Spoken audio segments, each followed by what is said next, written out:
सहनावतु।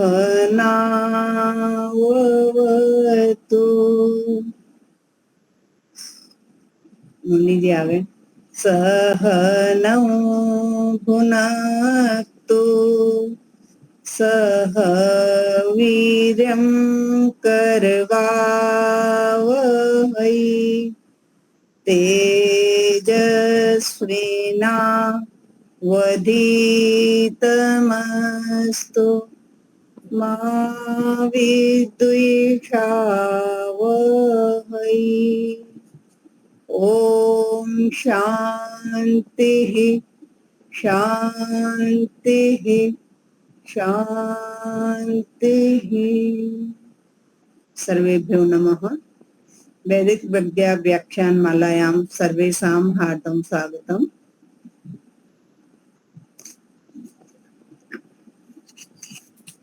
दो श्लोक स्वाध्याय के लिए मैंने विवेक वैराग्य के पोस्ट किए हुए हैं, तो वो निकाल लेंगे सभी।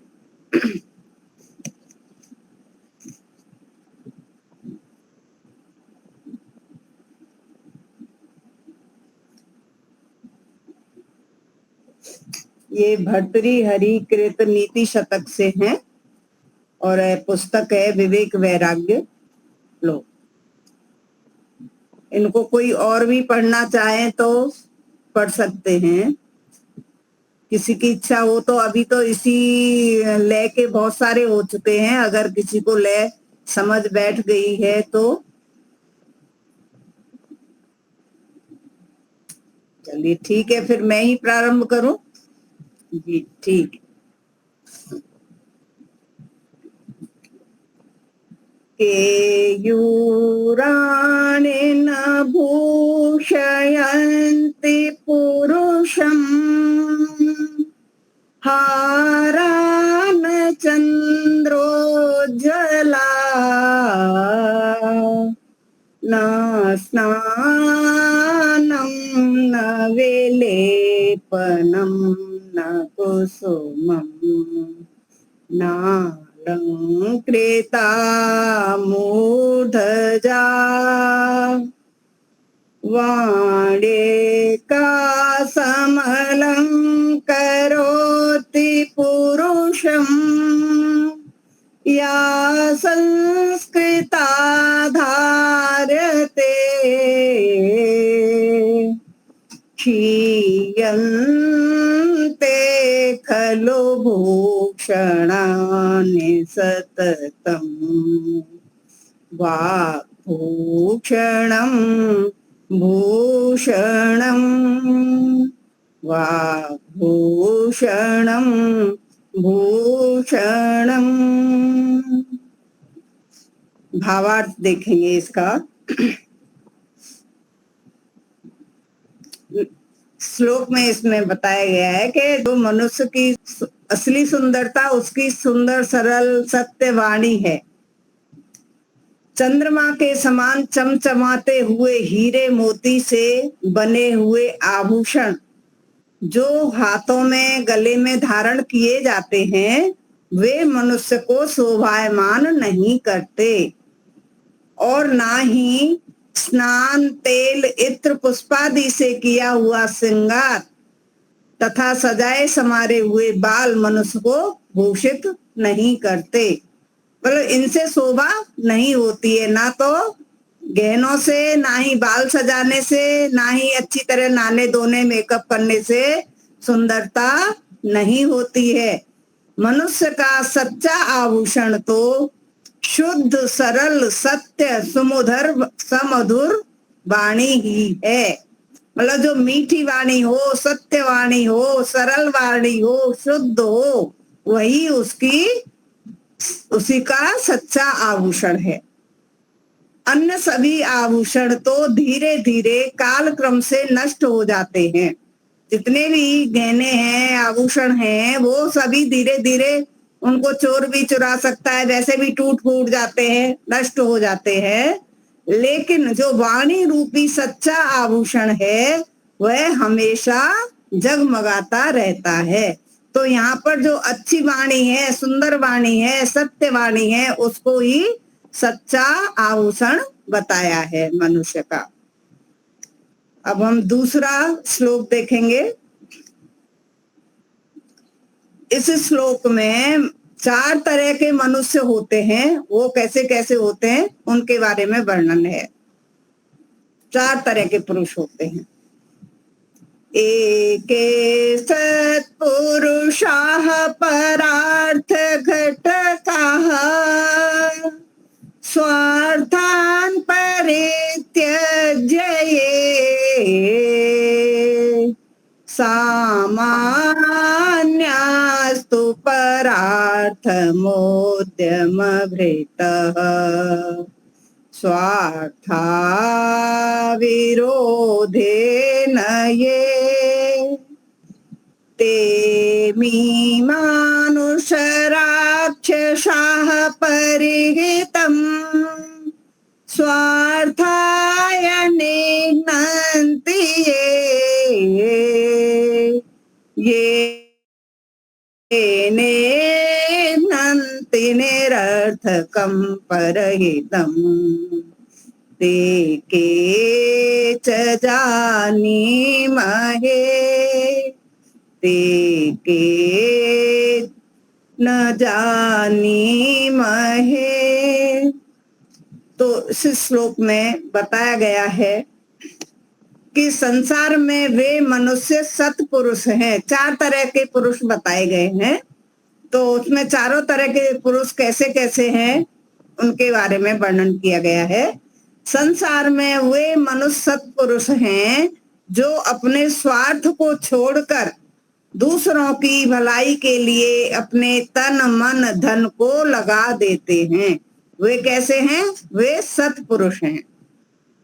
और दूसरे प्रकार के मनुष्य सामान्य पुरुष कहलाते हैं, जो अपने काम न बिगाड़ते हुए दूसरों की भी भलाई करते हैं। वो अपना काम भी नहीं बिगाड़ते और दूसरों का वह थोड़ा भलाई करते हैं, उपकार करते हैं, वो सामान्य कहलाते हैं।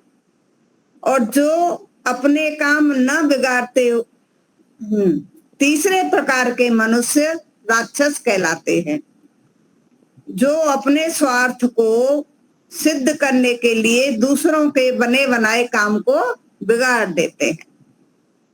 तो वो तीसरे प्रकार के कौन है? राक्षस हैं, जो अपने काम को अपनी स्वार्थ सिद्ध के लिए, अपने काम बनाने के लिए दूसरे के बने बनाए काम को बिगाड़ देते हैं। वो राक्षस की जाति में आते हैं। परंतु जो लोग बिना किसी स्वार्थ के अपने लाभ के व्यर्थ ही दूसरों की हानि करते हैं, और कुछ लोग ऐसे हैं जिनका कोई स्वार्थ भी नहीं है, चाहे मेरा भला हो कि ना हो, लेकिन दूसरे का भला नहीं होना चाहिए, तो वो सामने वाले के को हानि पहुंचाने का कार्य करते हैं। चाहे उससे उसे कोई लाभ नहीं है, फिर भी वो दूसरे को हानि पहुंचाने का कार्य करते हैं। तो ऐसे चौथे प्रकार के मनुष्यों को किस नाम से पुकारा जाए ये हम नहीं जानते। उन्हें क्या कहें, आप स्वयं ही सोचें। ऐसा भर्तृहरि जी कहते हैं कि उसको हम कौन सा नाम दें, कैसा पुरुष है वो जो चौथे प्रकार का है। उसका ना कोई स्वार्थ, उसमें ना उसका कुछ भला हो रहा है। चलो अपने भले के लिए किसी का काम बिगाड़े तो ठीक है, लेकिन उसका भला भी नहीं हो रहा है, फिर भी वो सामने वाले का काम बिगाड़ना चाहता है। तो ये हमने 2 श्लोक पढ़े, भावार्थ के साथ हमने देखे। ये नीति श्लोक बहुत ही अच्छे अच्छे श्लोक भर्तृहरि जी ने लिखे हैं, तो बहुत अच्छे श्लोक हैं, उनके अर्थ भी बहुत अच्छे अच्छे हैं। तो हमें इनके स्वाध्याय में ये प्रारंभ किया ही हुआ है। चलिए आगे की कक्षा अब हम अपनी प्रारंभ करेंगे। जो भी यहाँ पर नए जुड़े हैं, मैं उनको बोलना चाहती हूँ, अगर वो प्रारंभ से व्याकरण संस्कृत की सीखना चाहते हैं तो कल से प्रारंभ कर रही हूँ मैं संस्कृत की क्लास। समय रहेगा 3 बजे से 4 बजे तक। उसका मेरा दूसरा अलग ग्रुप है, संस्कृत आंदोलन। तो मैंने नंबर दिया हुआ है, अगर उसमें शामिल होना चाहते हैं तो आप मेरे नंबर पर वो दे दें, नाम अपना लिखा दें, तो मैं उसमें आपको जोड़ दूंगी। हाँ जी, मुझे भी जोड़ देना। मैं आ सकूं नहीं आ सकूं, मेरी कक्षा भी होती है, कभी मार्ग में हो तो आ भी जाओ, ऐसा भी हो सकता है। जरा जोड़ देना मुझे भी। जी जी जी।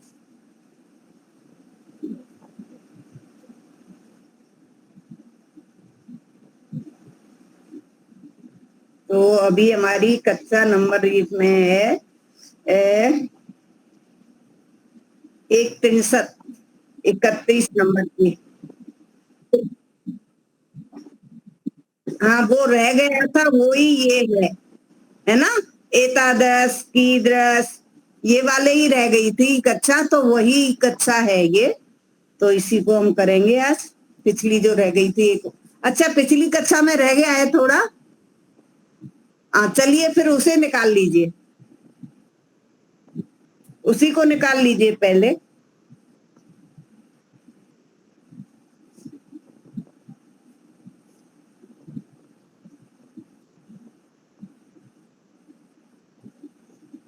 नवविंशति में ना,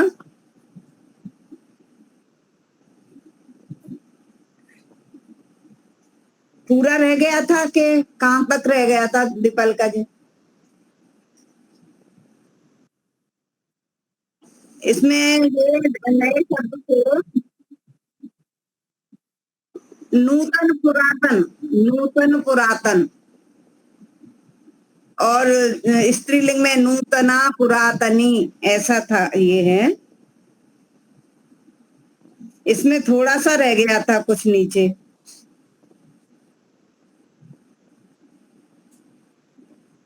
देख लेते हैं। उन्नत वामन, वो लगभग होगा उनके बाद।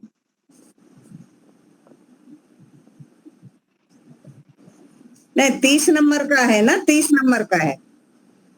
29 तो हो गया था, 30 वाला है। अच्छा, हाँ, 30 वाला है।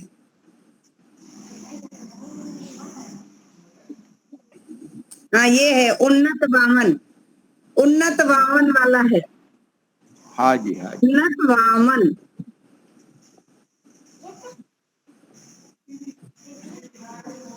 उन्नत यानी लंबा ऊंचा, और वामन यानी छोटा बौना ठिगना, ये रहेगा। तो पुल्लिंग में रहेगा उन्नतः, उदाहरण देखेंगे। पुल्लिंग में उन्नतः पुरुषः, लंबा पुरुष या ऊंचा पुरुष। वामनः पुरुषः, ठिगना पुरुष। उन्नतः पर्वतः, ऊंचा पर्वत। वामनः पठारः, पठार छोटे छोटे होते हैं, पर्वत ऊंचे ऊंचे होते हैं। तो वामनः छोटा पठार, छोटा बोले या वामन बोले एक ही अर्थ है। बौना, छोटा, ठिंगना, 3 अर्थ हैं वामन के, और उन्नत के लंबा और ऊंचा, 2 अर्थ हैं। ठीक है, तो अभी आप लोग बोलेंगे या मैं ही बोलूं इनको, उदाहरणों को? हाँ। हम्म हम्म हम्म हम्म हम्म हम्म।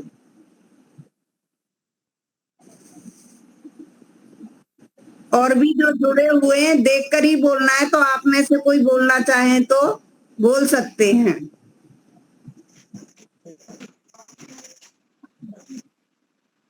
हाँ हाँ जी, हाँ।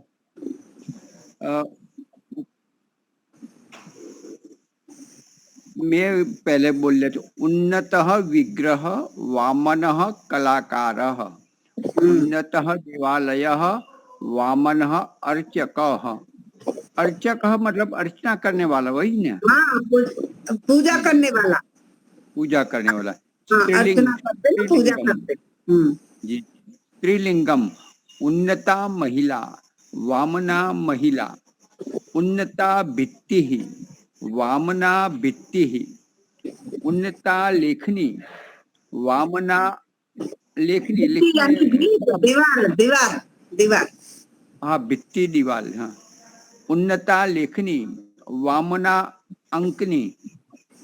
अच्छा, लेखनी और अंकनी, अंकनी ले, का पेंसिल बोलते हैं। लेखनी हाँ, यानी पेन बोल सकते हैं, उसे कलम बोल सकते हैं, पेन बोल सकते हैं। और अंकनी यानी पेंसिल। पेंसिल। हाँ, उन्नता मापिका, वामना शिक्षिका, उन्नता पाठशाला, वामना भोजनशाला। अन्य को बोलने के लिए बोलिए हाँ कोई। हाँ जी, आप में से कोई बोलेंगे जो जुड़े हुए हैं? कमलेश जी, अंजन, कौन है, अंजना जी?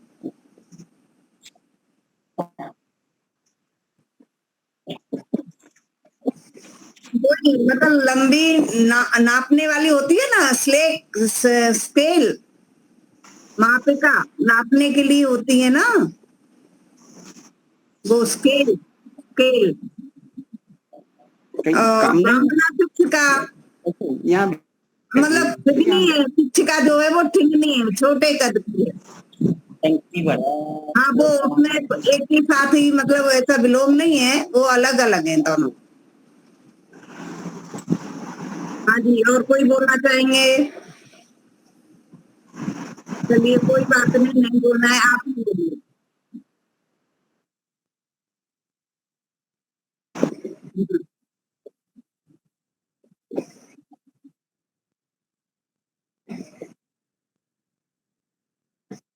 हम्म हम्म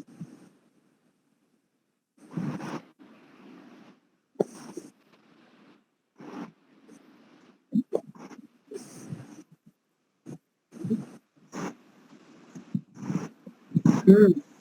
कलत्रम का मतलब क्या है? कलत्रम यानी कलत्रम। भार्या पत्नी,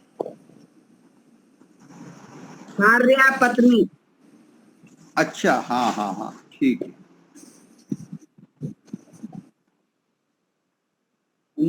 उन्नतम बाइकयानम, बाइकयानम, बाइकयानम। अच्छा, अंग्रेजी शब्द है। मोटरसाइकिल। हाँ, उन्नतम यानम, वामनम कारयानम, उन्नतम चरित्रम, वामनम शरीरम, मिश्र व्यासः, उन्नतः नायकः, वामनम पात्रम, अब उन्नतः इसमें हमें घटः। पहचान करनी है कि उन्नतः नायकः ये कौन से लिंग का है? ये पुल्लिंग है ये पुल्लिंग है। और वामनम पात्रम यानी और नपुंसक। नपुंसकलिंग। हम्म उन्नतः घटः पुल्लिंग, वामनः कृष्णः, ये वह भी पुल्लिंग है।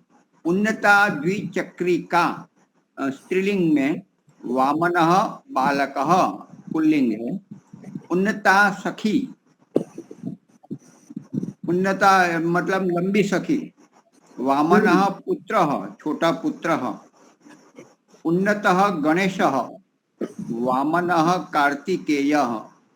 उन्नतः शिवः, वामना पार्वती। ठीक, और कोई बोलिए। ये संक्षेप में पूरे का ही वो है मतलब। हाँ, संक्षेप में पुल्लिंग में उन्नतः, वामनः विसर्ग वाले आएंगे। और स्त्रीलिंग में उन्नता, वामना, है ना।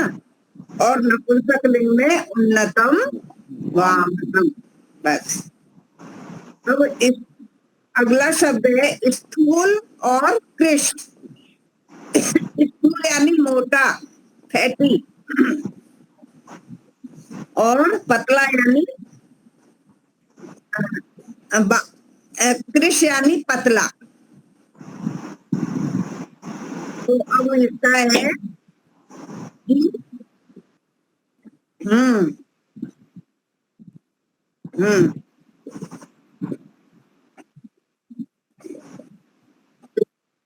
अच्छा, ये क्या मोटू नाम है? नाम ये मोटू क्या? ये पहले एक सीरियल आती थी ना मुनि जी, मोटू हाँ हाँ पतलू। हाँ हाँ, बच्चों का, हाँ ठीक है। स्थूलः पुरुषः, कृशः पुरुषः, स्थूलः गणेशः, कृशः कृष्णः, स्थूलः रामः, कृशः लक्ष्मणः, स्थूलः दंडः, कृशः इक्षुः। इक्षु मतलब गन्ना। गन्ना। स्थूलः वृक्षः, कृशः पादपः। अच्छा, वही बात है, वृक्षः पादपः दंडः शब्द इक्षुः। ज्यादातर वही आ रहे हैं, बस उनका जो ये क्या बोलेंगे विशेषण बदल दिए हैं। स्थूलः वृक्षः, कृशः पादपः, स्थूलः विग्रह, कृशः कलाकारः, स्थूलः सेवकः, कृशः अर्चकः। हाँ, और कोई बोले?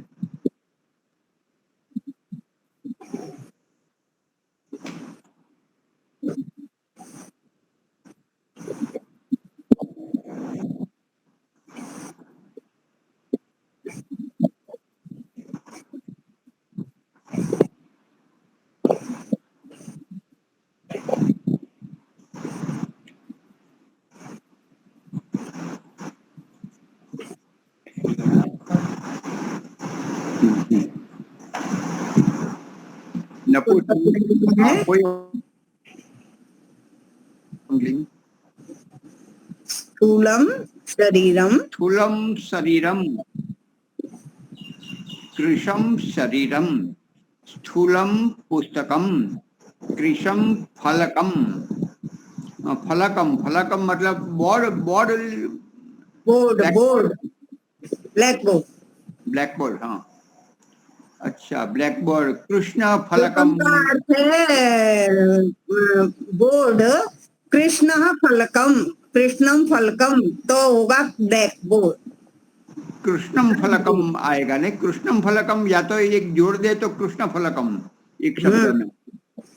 स्थूलम यंत्रम, कृशम आवरणम, स्थूलम मित्रम, कृशम कलत्रम। कलत्रम पत्नी आपने बोला था। स्थूलम, ये आ गया क्या? Bike Yanam, स्थूलम bike Yanam. Repetition हो रहा है ये सब क्या?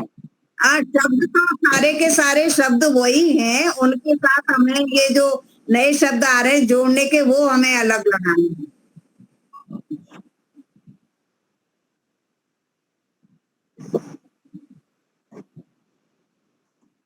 हाँ हाँ हाँ हाँ, वो वामनम था ने वो सा, ये स्थूलम कृतम। जी,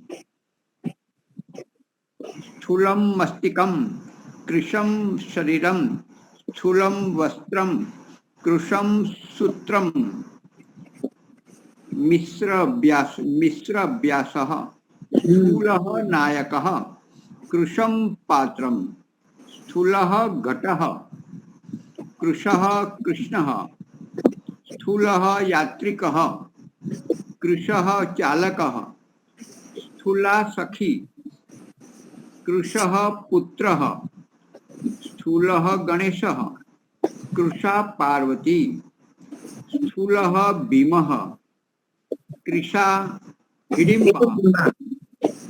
अच्छा, कृशा हिडिंबा, हिडिंबा तो बड़ी होती है तो कृशा ले लिया। लेकिन अब बस इन्होंने प्रयोग किया है ऐसे, हो सकता है वो भीम से पतली हो। हाँ हाँ हाँ, भीम लेकिन भी ये तो कृशा मोटा था ऐसे। ना, भीम हाँ, भी तो कृशा बहुत कैसी मोटा हो? था, तो हाँ, वो पतली हिडिंबा हो भी गई कहाँ भीम मोटी के है? कंपेरिजन में, भीम के कंपेरिजन में वो पतली हो गई।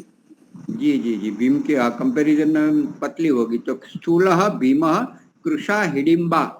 हाँ, और कोई बोलिए। अब हाँ, संक्षेप एक है दो। बस। स्थूल, पुल्लिंग में स्थूल और कृशः, स्त्रीलिंग में स्थूला कृशा, नपुंसक लिंग में स्थूलम कृशम। ज्यादातर शब्द प्रयोग करने के लिए वही है, लेकिन इनको हमें नए नए जो शब्दों के साथ प्रयोग करना है, उनको कैसे प्रयोग करना है वो ही बताया गया है ना। तो इसमें कोई नया शब्द आता है जिसका अर्थ मालूम नहीं है तो वो अब यहाँ पर आप नोट कर लीजिए जिनको पता नहीं हो। लेकिन जैसे अभी हम बातचीत करने में बात करेंगे कि वो कैसी है, ते कीदृशी सा कीदृशी अस्ति, वह कैसी है, सा स्थूला अस्ति, सा कृशा अस्ति।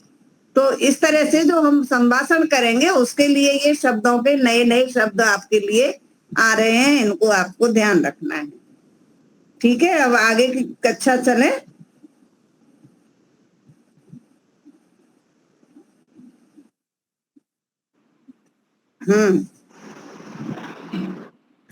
एतादृश यानी इस प्रकार का, इस तरह का, इस जैसा, ऐसा, ये 4 अर्थ उसमें आएंगे। एताद और तादृश उसके जैसा, उस प्रकार का, उस जैसा, उस तरह का।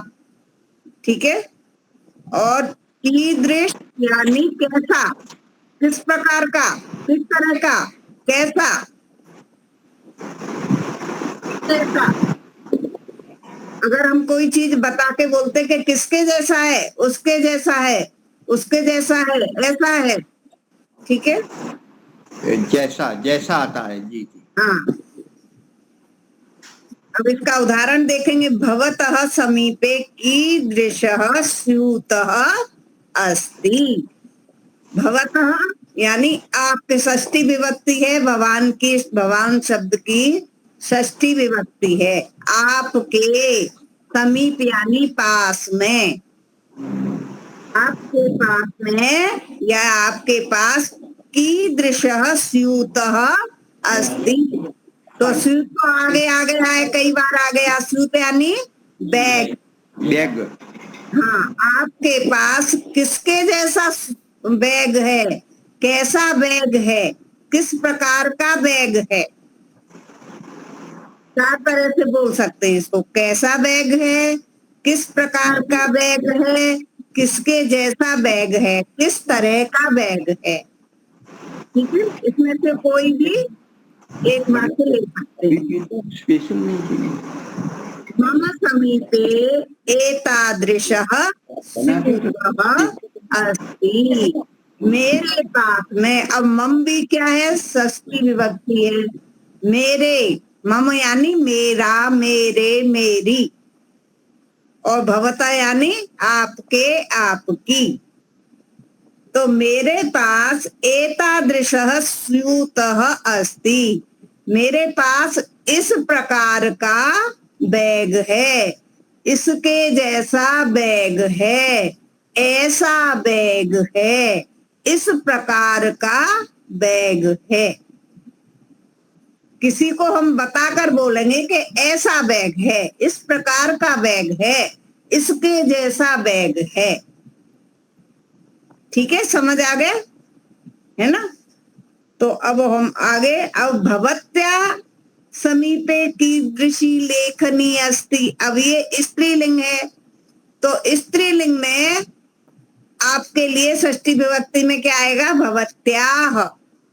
आपके पास कोई महिला है, उससे कहेंगे आपके पास कीदृशी लेखनी अस्ति। अब यहाँ पर हमने लेखनी भी स्त्रीलिंग वाली ले ली, है ना, तो वो आवश्यक नहीं है। यहाँ पर हम स्यूत भी लगा सकते हैं। भवत्या, किसी महिला से बोल रहे हैं इसलिए भवत्या का प्रयोग करेंगे। आपके पास कैसी लेखनी है, किस प्रकार की लेखनी है, किसके जैसी लेखनी है।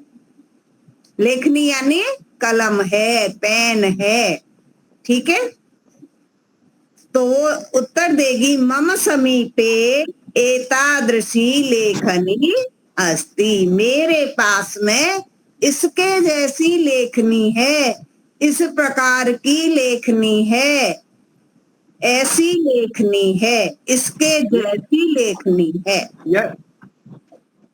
यह संबंध है, भवत्याः संबंध षष्ठी है। षष्ठी विभक्ति भवत्याः, षष्ठी विभक्ति संबंध बताती है। जी जी, ठीक है।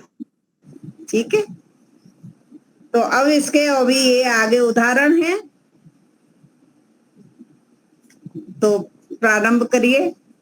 मम गृहे एतादृशं व्यजनम अस्ति। मेरे घर में, गृहे सप्तमी विभक्ति, मेरे घर में, मेरे घर पर, एतादृशम ऐसा, इस तरह का, व्यजनम अस्ति। व्यजनम यानी पंखा। क्या अर्थ क्या था व्यजनम? व्यंजन नहीं, व्यजनम। व्यजनम यानी पंखा। अच्छा, पंखा में भी वही, इसलिए पूछा। जी जी जी, हाँ। व्यजनम और व्यंजनम में फर्क है। हाँ बराबर, बहुत बहुत बड़ा फर्क है। है ना? अब ये दोनों नपुंसक लिंग है, इसलिए इसमें एतादृशम आया है। एतादृशम व्यजनम अस्ति। और दृशम, यहाँ पर देखिए मकार का फिर से प्रयोग नहीं है ना, क्योंकि आगे वाले शब्द में क्या है? वह है, वह। वो क्या है? वो क्या है? व्यंजन है, इसलिए। चलिए ठीक है, अब आगे प्रारंभ करिए।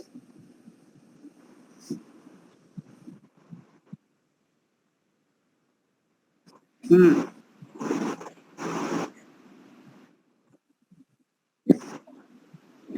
हम्म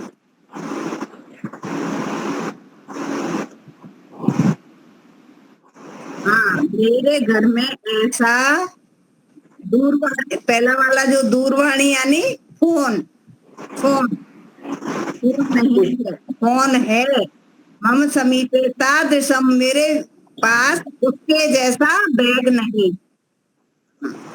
नास्ति।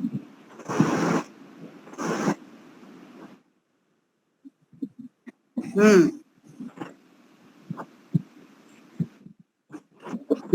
दूरदर्शनम यानी टीवी, टीवी, टेलीविजन। चलचित्रम। चलचित्रम, चलचित्र तो वो पिक्चर हो गई। अच्छा, पिक्चर हो गए तो ये दूरदर्शन। अच्छा, यानी दूरदर्शन में टीवी, भी टीवी, चलचित्र। टेलीविजन, टीवी टीवी, टेलीविजन, हाँ टीवी। ठीक। हाँ जी। हम्म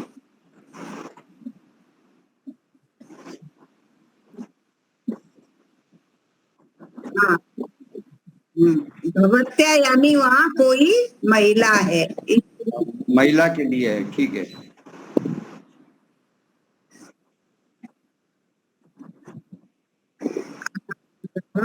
अस्ति। आसनतः मतलब टेबल, ये कुर्सी, कुर्सी। कुर्सी, कुर्सी।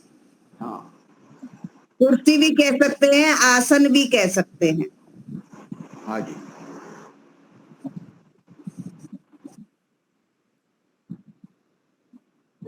आपके पास कैसी मापिका है? स्केल है, फुटपट्टी है, उसको फुटपट्टी बोलते हैं ना, स्केल, फुटपट्टी।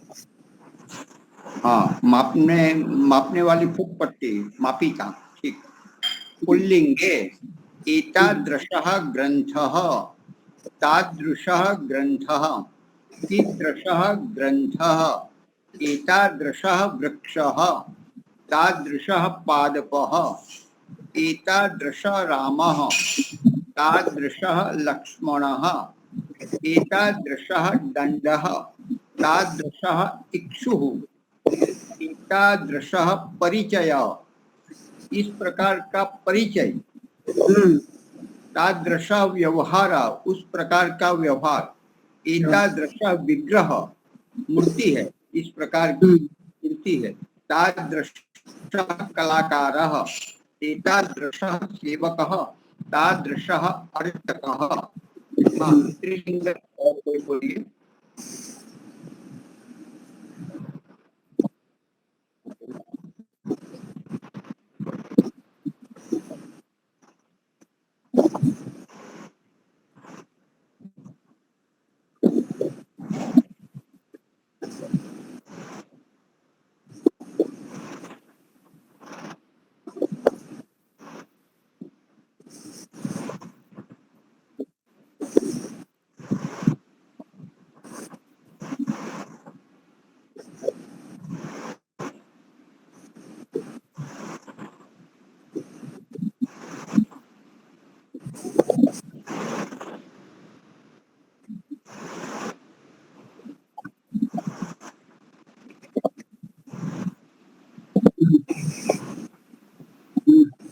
नपुंसकलिंगे। नपुंसक लिंगे, ये यहाँ पर इन्होंने क्या लगाई है मुनि जी? सप्तमी विभक्ति। नपुंसक लिंगे, स्त्रीलिंगे, पुल्लिंगे, ये सप्तमी विभक्ति है। नपुंसक लिंग में, स्त्रीलिंग में, पुल्लिंग में सप्तमी आएगा, सप्तमी में पर। हाँ हाँ, आज रखिए। एतादृशं चित्रम, कीदृशं चित्रम, एतादृशं पुस्तकम, तादृशं फलकम, एकादृशं यंत्रम, तादृशं आवरणम, एतादृशं मित्रम, तादृशं कलत्रम, एतादृशं बाइकयानम।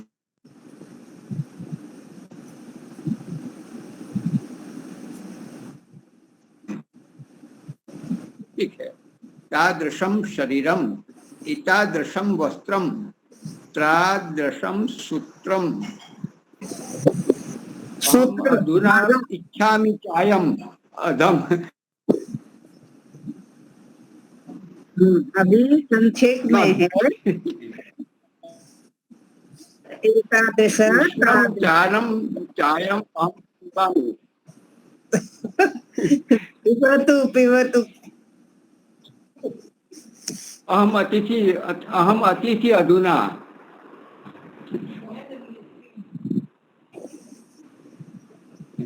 हमारे संस्कृत के यहाँ सब सहाध्यायी है जो अभी पढ़ के आए हैं, तो हम चाय पी रहे हैं। आप भी पढ़ के आए, लेकिन ठीक ठीक, आप ठीक चाय। अभी संक्षेप में, पुल्लिंग में एतादृशः, तादृशः, कीदृशः। स्त्रीलिंग में एतादृशी, तादृशी, कीदृशी। नपुंसकलिंगे एतादृशम, तादृशम, कीदृशम। ठीक है। अब यहाँ पर आया है तुमुन प्रत्यय, के लिए। इसका अर्थ होता है के लिए, जैसे चतुर्थी विभक्ति में आता है ना, कर्ता ने कर्म को करण से संप्रदाय के लिए, संप्रदान के लिए, है ना। तो जो संप्रदान के लिए आता है वो ही, उसी के स्थान पर ये हम तुमुन प्रत्यय का प्रयोग कर सकते हैं। तुमुन निमित्तार्थक के लिए, अर्थात क्रिया को करने के लिए, इस अर्थ में धातु के साथ तुमुन प्रत्यय लगता है। जब दो क्रिया पदों का कर्ता एक होता है तथा एक क्रिया दूसरी क्रिया का प्रयोजन या निमित्त होती है, तो निमित्तार्थक क्रिया पद में तुमुन प्रत्यय होता है। जब तुमुन प्रत्यय धातु से जुड़ता है तब वह सिर्फ तुम शेष रह जाता है, न अव्यय शेष रह जाता है। यह धातु रूप चतुर्थी विभक्ति भी दर्शाते हैं। यानी वही मैंने जो अभी बताया था, संप्रदान कारक चतुर्थी विभक्ति का जो अर्थ बनता है के लिए, उसके स्थान पर हम इसका भी प्रयोग कर सकते हैं।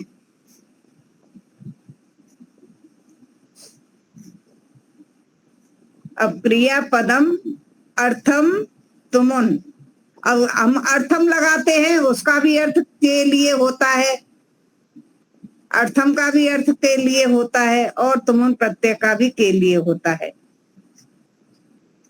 तो क्रिया पद यानी धातु को अर्थम जोड़ देंगे तो भी उसका वही अर्थ बनेगा, तुमुन प्रत्यय लगा देंगे तो भी वही अर्थ बनेगा, और चतुर्थी विभक्ति का भी वही अर्थ बनेगा। मतलब किसी भी वाक्य को हम तीन प्रकार से बता सकते हैं। उसमें चतुर्थी विभक्ति भी लगा सकते हैं, और तुमुन प्रत्यय भी लगा सकते हैं, और अर्थम भी लगा सकते हैं। जैसा कि अभी नीचे दिया है, भ्रमण शब्द है, भ्रमण धातु है, तो भ्रमणम बन गया है उससे शब्द, तो भ्रमणार्थम यानी भ्रमण करने के लिए। भ्रमे तुम, यहाँ पर तुमुन प्रत्यय लगा दिया, तुम, तुमुन से तुम मिलता है हमें, ना का वो हो जाता है, लोप हो जाता है। तो भ्रमितुम, भ्रमण करने के लिए यहाँ पर ये दो शब्द दिए हैं। और या फिर हम चतुर्थी विभक्ति बनाएंगे तो भ्रमणाय, भ्रमणाय, भ्रमणार्थम, भ्रमितुम, ये तीन शब्दों से अर्थ क्या बनेगा? घूमने के लिए। ठीक है। ऐसे ही दर्शनम शब्द बना है तो दर्शनार्थम, देखने के लिए, दृष्टुम, यहाँ पर तुमुन प्रत्यय लगा दिया तो दृष्टुम, दृष्टुम हो गया, तो देखने के लिए। ऐसे ही भोजनम का भोजनार्थम, भोक्तुम, पाठनम का पाठनार्थम, पढ़ाने के लिए, पाठयितुम, श्रवणार्थम, श्रोतुम, ज्ञानम से ज्ञानार्थम, ज्ञातुम, जानने के लिए। ठीक है। तो अब इन शब्दों का हम यहाँ नीचे प्रयोग करेंगे उदाहरणों में। बालिका विद्यालयम गच्छति, ये तो साधारण वाक्य है। बालिका विद्यालय को जाती है या जा रही है। ठीक है। बालिका किमर्थम विद्यालयम गच्छति, बालिका विद्यालय क्यों जा रही है, किस लिए जा रही है? किमर्थम, यहाँ ये अर्थम लगा दिया है ना, किम में अर्थम लगा दिया, किमर्थम, किस लिए विद्यालय को जाती है। बालिका अध्ययनार्थम विद्यालयम गच्छति, विद्यालय, बालिका अध्ययन के लिए विद्यालय जाती है। बालिका अध्ययनम कर्तुम विद्यालयम गच्छति, अध्ययन, ये भी मतलब ये दो वाक्य बने, दोनों का अर्थ एक ही है। यहाँ पर तुम प्रत्यय का प्रयोग किया है, कर्तुम, करने के लिए, अध्ययन करने के लिए, अध्ययनम कर्तुम विद्यालयम गच्छति, अध्ययन करने के लिए विद्यालय जाती है। और यहाँ पर अध्ययन में अर्थम जोड़ दिया है, अध्ययनार्थम। ठीक है जी जी। अब यहाँ ये हम सब पहले पुस्तक में उसमें पढ़ चुके हैं, लेकिन ये फिर से प्रयोग के लिए आपको सीखने के लिए है। नेता किमर्थम विदेशम गच्छति, नेता किस लिए विदेश जाता है, किमर्थम, किस लिए। नेता भाषणार्थम विदेशम गच्छति, नेता भाषण देने के लिए विदेश जाता है।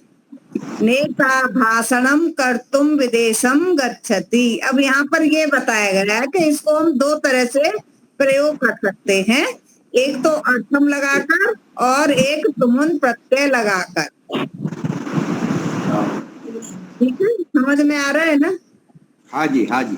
एक तो तुमुन प्रत्यय लगाएंगे तो भी उसका वही अर्थ बनेगा, और एक अर्थम लगा देंगे तो भी वही अर्थ बनेगा।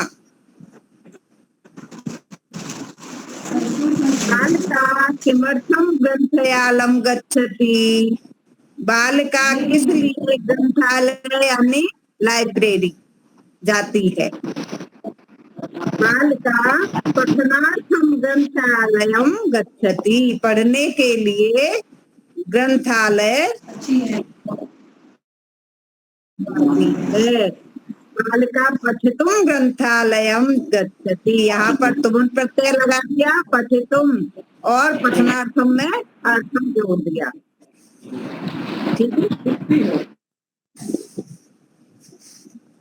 अब ये जो क्रियापद है उनसे तुमुन प्रत्यय से कौन सी धातु से किस तरह से तुमुन प्रत्यय जोड़कर शब्द बनता है, क्या बनता है।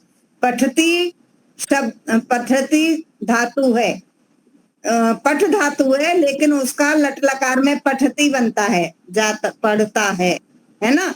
तो उसका तुमुन प्रत्यय लगाएंगे तो बनेगा पठितुम, पठती से बनेगा पठितुम, वदती से बनेगा वक्तुम, लिखती से बनेगा लेखितुम, पिबती से बनेगा पातुम, ददाती से बनेगा दातुम, पश्यति से दृष्टुम, और शृणोति से श्रोतुम, हसति से हसितुम, नयति से नेतुम, क्रीडति से क्रीडितुम, चलति से चलितुम, जानाति से ज्ञातुम, गृह्णाति से ग्रहीतुम, नृत्यति से नर्तितुम, क्षिपति से क्षिप्तुम, स्मरति से स्मर्तुम, प्रेषयति से प्रेषयितुम, गायति से गातुम।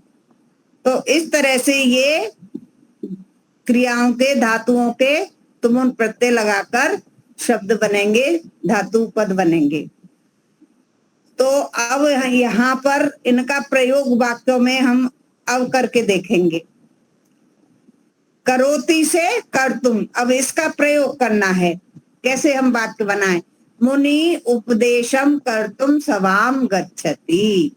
मुनि उपदेश करने के लिए सभा को जाते हैं। अब गच्छति, गच्छति से क्या बनेगा? गंतुम। अब इसका प्रयोग करेंगे तो भक्तः काशीम गंतुम आरक्षणम करोति। काशी जाने के लिए, भक्त काशी जाने के लिए आरक्षण करता है, यानी रिजर्वेशन करता है। स्नाति से स्नातुम, जननी स्नातुम नदीम गच्छति। माँ नहाने के लिए नदी को जाती है। खादति से खादितुम, कृष्णः नवनीतम खादितुम गोपिका गृहम गच्छति। कृष्ण मक्खन खाने के लिए जहाँ गोपिका रहती हैं, गोपिकाओं के घर में जाते हैं, गोपिका के घर को जाते हैं। पठति पठितुम, बालकः पाठम पठितुम विद्यालयम गच्छति। बालक पाठ पढ़ने के लिए विद्यालय जाते हैं। हाँ, आगे आप लोग बोलिए। लिखति से लेखितुम। दीपालिका जी आप बोल रहे हैं?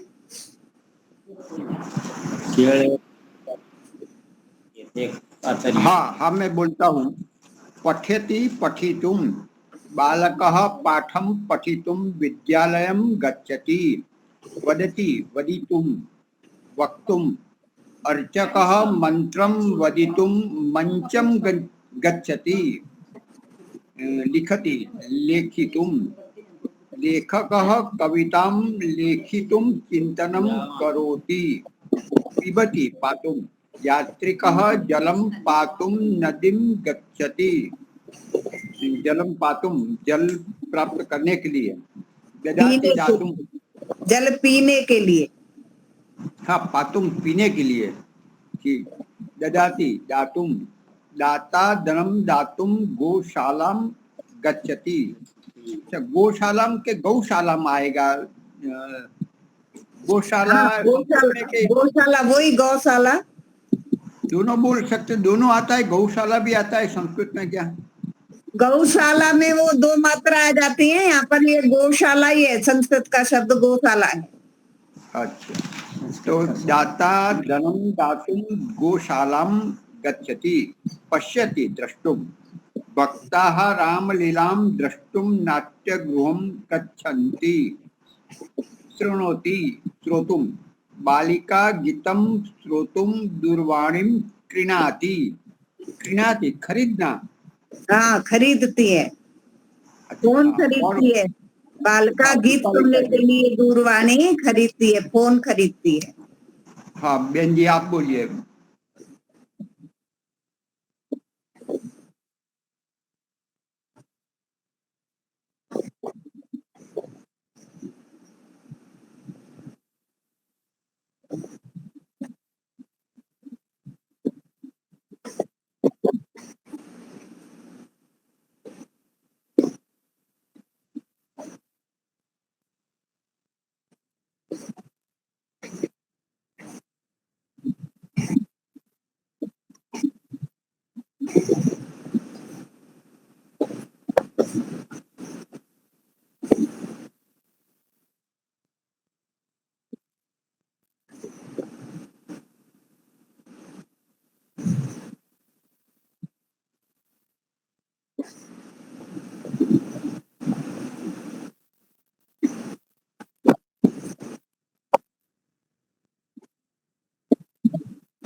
प्रेक्ष नहीं, प्रेषयति।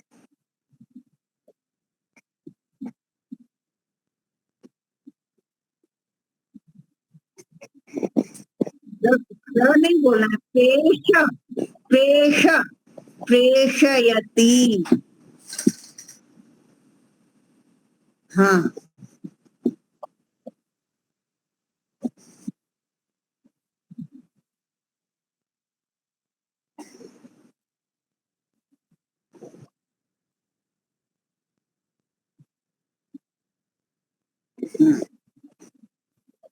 तो आज तो ये एक ही हो पाई है, कोई बात नहीं, अगली में ले लेंगे, ये वाली है ना।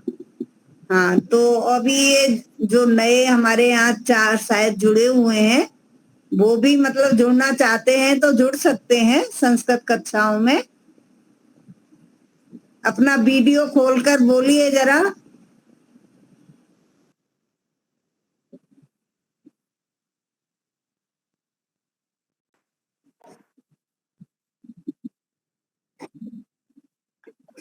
हाँ, नमस्ते जी। मैं ऐसा कहना चाहती हूँ कि ये पहली बार है मेरा ये क्लास संस्कृत का, तो किसमें से पढ़ना है, किसमें से बोलना है, क्या है, कुछ पता नहीं है।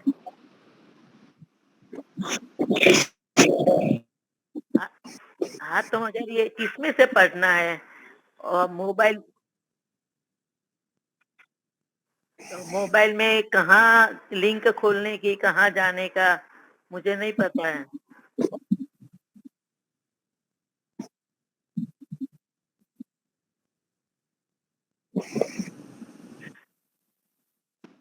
व्याख्यान माला।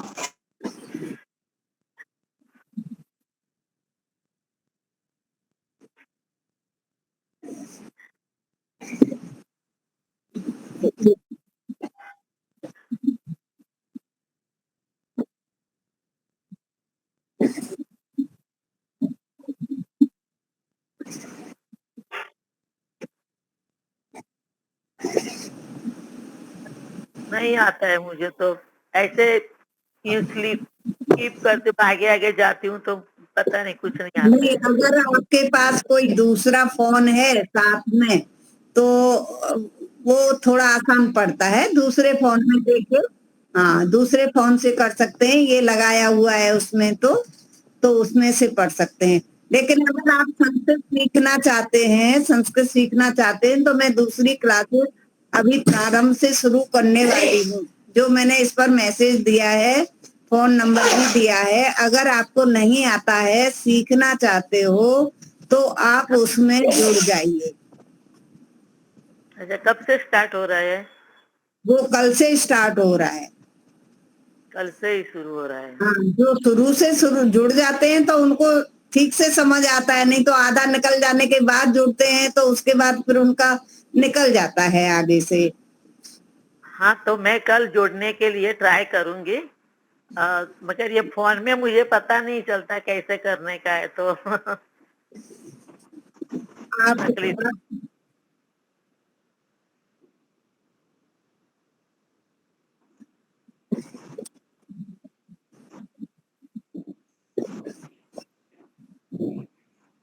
वर्णोच्चारण शिक्षा वो आना चाहिए। प्रारंभ में सीखने वालों को पहले वो सीखना होता है। वर्णोच्चारण शिक्षा है।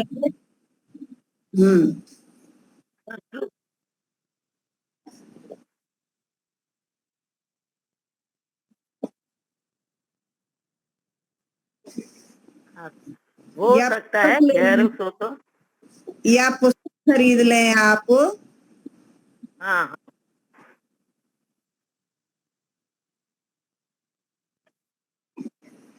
हाँ, तो ये जो संस्कृत, वो किताब का नाम क्या है? संस्कृत उच्चारण। वर्णोच्चारण शिक्षा, पहले वो उसमें से वो तो सिर्फ थोड़ा सा ही पढ़ाई जाते हैं, वो तो मतलब 1-2 दिन में ही पूरी हो जाती है, उसका इतना नहीं है। आगे की क्लास वर्णमाला। तो एक प्रारंभिक रचनानुवाद कौमुदी है, एक रचनानुवाद कौमुदी है। अभी सभी जब जुड़ेंगे वहां पर अभी वो क्या चाहते हैं, प्रारंभिक पढ़ना चाहते हैं या रचनानुवाद पढ़ना चाहते हैं, उसके अनुसार मैं प्रारंभ करूंगी। अभी तो ठीक है।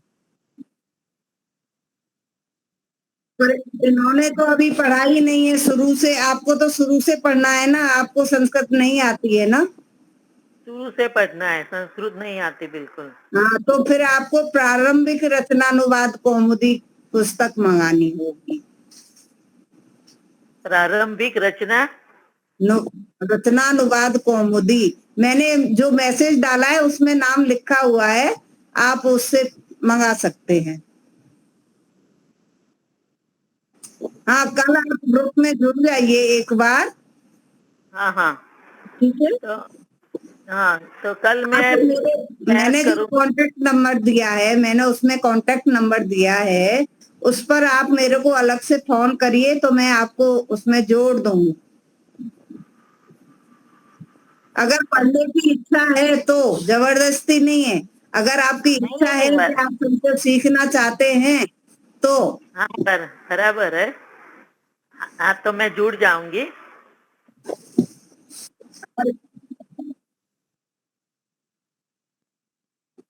शुरू में तो थोड़ा कठिन लगता है, लेकिन अगर सीखना है तो थोड़ा मेहनत करनी पड़ेगी बस। देखो हमारे यहाँ देखो, ये माता जी भी अभी लिख रहा है, संस्कृत लिख रहा है, अभी पढ़ के गुरु कार्य कर रहा है। आप सब 60+ है, ये भी है हमारे, ये सत्या प्रकाश की एग्जाम भी है, ये सब है, दूसरे भी माता जी है, तो ये सब यहाँ बैठा हुआ थोड़ा सुनते हैं। हाँ हाँ हाँ, ठीक है। तो आपका नंबर वो ग्रुप में आएगा ना? मैंने नंबर डाला हुआ है, इसी पर मैंने अपना नंबर डाला हुआ है, संपर्क नंबर, आप उस पर फोन करिए और मैं फिर आपको जोड़ दूंगी उसमें। जो भी उसमें भाग लेना चाहते हो, पढ़ना चाहते हो, तो मैंने इसी ग्रुप पर डाला हुआ है, अपना कांटेक्ट नंबर डाला हुआ है, उससे आप फोन करिए। ठीक है। हाँ ठीक है। हाँ, यदि ठीक है। जुड़ना है तो आप फोन करिए, फिर मैं आपको जोड़ दूंगी। ठीक है। हाँ चलिए, ठीक है। शांति बात करें मुनि जी। हाँ, धन्यवाद। ओके, ठीक है। हाँ, धन्यवाद।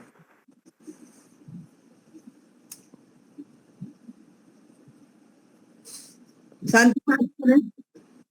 ओम द्यौ शांतिरंतरिक्षं शांति पृथ्वी शांतिरापः शांतिरोषधयः शांति वनस्पतयः शांतिर्विश्वे देवाः शांति ब्रह्म शांति सर्वं शांति शांतिरेव शांति सामा शांतिरेधि। ओम शांति शांति शांति। सर्वेभ्यो नमः। पुनः मिलामः। पुनः मिलामः बुधवासरे श्वः चतुर्थवादने पुनः मिलामः। महापंडित आचार्य शैलेंद्र जी महोदय आगमिष्यन्ति। सर्वे पुनः मिलामः। धन्यवादः।